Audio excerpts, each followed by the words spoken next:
Eu comecei o filme com a Serra do Ouro Fala, com a lenda da Serra do Ouro Fala, e depois disso eu assisti uma entrevista do Edson Boaventura no Flow Podcast, e aí ele citava o caso Cláudio. E aí eu lembrei, na hora, assim, sobre a pesquisa da Serra do Ouro Fala, porque a descrição que os policiais fazem sobre o objeto é muito similar à descrição feita na lenda da Serra do Ouro Fala sobre a Mãe do Ouro, que é uma bola de luz, uma bola cor de fogo, ou não necessariamente uma bola, mas um objeto com cor de fogo. Outros já falam que era fogo, e na cor vermelha alaranjado. Quando eu ouvi isso do Edson, né, naquele primeiro momento, eu fiz a associação na hora de que talvez estivessem todos falando da mesma coisa, porém, pela diferença de tempo, né, as referências mudaram. Eu não sei se as pessoas naquela época sabiam que era um extraterrestre. Então, acabaram denominando de Mãe do Ouro, né? Alguns policiais falam que não, que a Mãe do Ouro é outra coisa, que não tem nada a ver, porque o que eles viram era muito grande. Mas existe alguns ufólogos, inclusive o Edson, fala que a Mãe do Ouro pode ser uma sonda, né? Um objeto que vem talvez dessa mesma nave que os policiais viram, mas como se fosse um drone para a gente, né? Tem essa sonda menor, fazer essa perícia, não sei te dizer qual é o interesse deles, porque a Mãe do Ouro, algumas pessoas descrevem que ela tem uma interação, sabe? Que elas acompanham as pessoas de um trajeto A ao trajeto B. Outros já falam que foi perseguido por elas e não acompanhado, sabe? Mas nenhum evento diretamente maléfico, assim, sabe? Diretamente. Por exemplo, a Mãe do Ouro atacar alguém, esse tipo de relato eu não tive.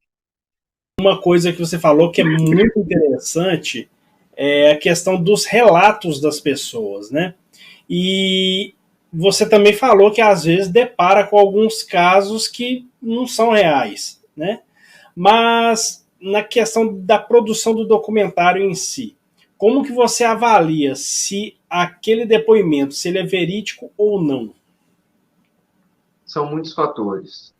Uma delas é o tempo, né? À medida que você vai lidando com isso, conversando com mais pessoas, você vai criando um filtro ali, você vai ficando calejado para o malandro, para a pessoa que só quer aparecer, e por ser um bom observador desde sempre, como artista que sou, isso me ajuda muito, sabe?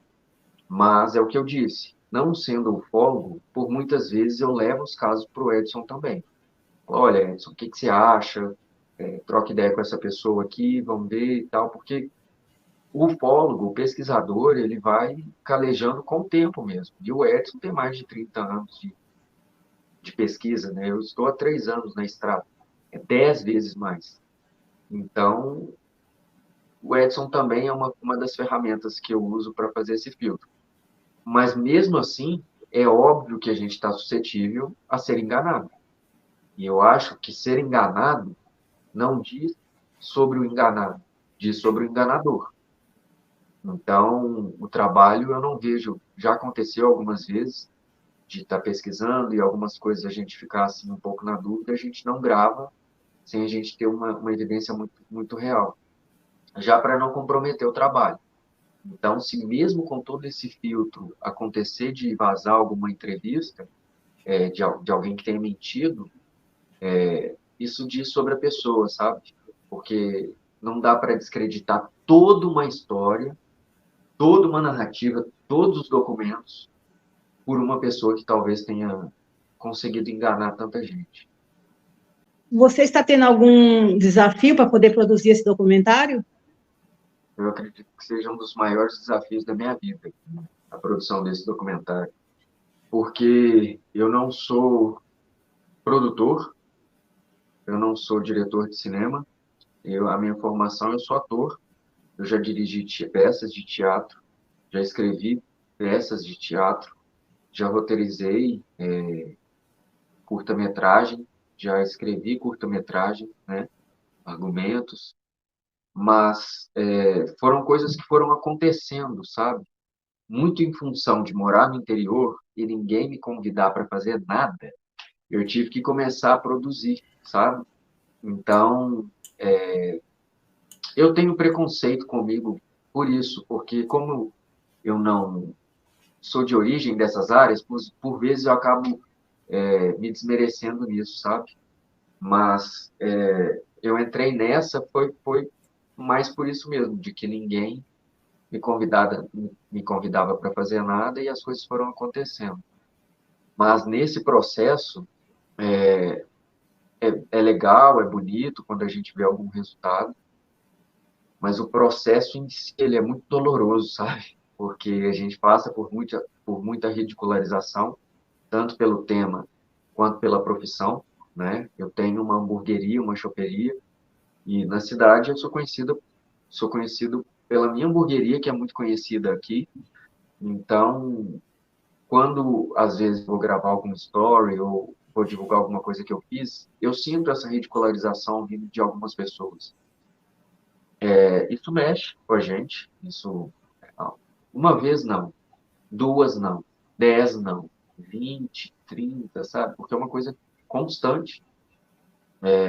Mensagens eu recebo muitas. Tem uma que eu nunca vou esquecer, que eu recebo mensagens positivas e negativas, né?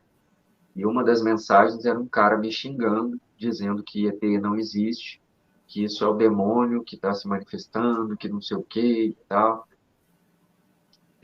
Então, assim, esse tipo de coisa chega uma hora que realmente começa a afetar. Além desse desgaste que foi pela perda de material, por esses problemas técnicos que a gente enfrenta, pela falta de recurso financeiro, pela falta de apoio financeiro. E todas as etapas deste documentário, alguma coisa deu muito errado, sabe? Coisas que não são convencionais, não são corriqueiras, assim, de acontecer, sabe? E o curioso é que são todas as fases, não foi uma coisa, não foi duas, não foi três, sabe? Foram vários episódios. E aí esse acúmulo de situações para alguém que não tem experiência, como eu, né, não é um cara rodado em estrada, não sou um produtor rodado, desgasta. Então eu acho que o grande desafio é contar essa história e que eu já não sei mais se ela é sobre a serra ou sobre mim. Então, como está a expectativa da população de Cláudio em relação ao seu documentário? O pessoal de Cláudia, assim, as pessoas mais próximas ficam ansiosas e tal, mas tem uma galera que também não tá nem aí. Inclusive, teve um dia que um cara na minha frente chegou, porque lá no Taberna, né, no meu bar, a gente recebe gente do mundo inteiro.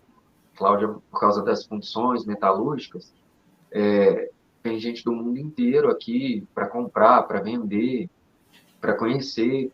É uma cidade bem visitada por isso. Tem aeroporto, Cláudia, inclusive. E aí aconteceu um episódio de um cara que veio de Curitiba e falou que acompanhava meu trabalho e tal, que me conhecia. Um cara que estava do lado falou assim: isso é mentira, não tem nada disso não, lá naquela serra não tem nada não. Aí o cara perguntou para ele: você já foi lá? Ele: não, nunca fui não. Entendeu? A pessoa nunca foi e ela está desmentindo o outro, sabe? Ela não sabe se é mentira. Mas vem nesse tom de: isso é mentira. Você já foi lá? Não. Está falando do que não sabe, então. Do que não viu, do que não pesquisou. Está sendo ignorante.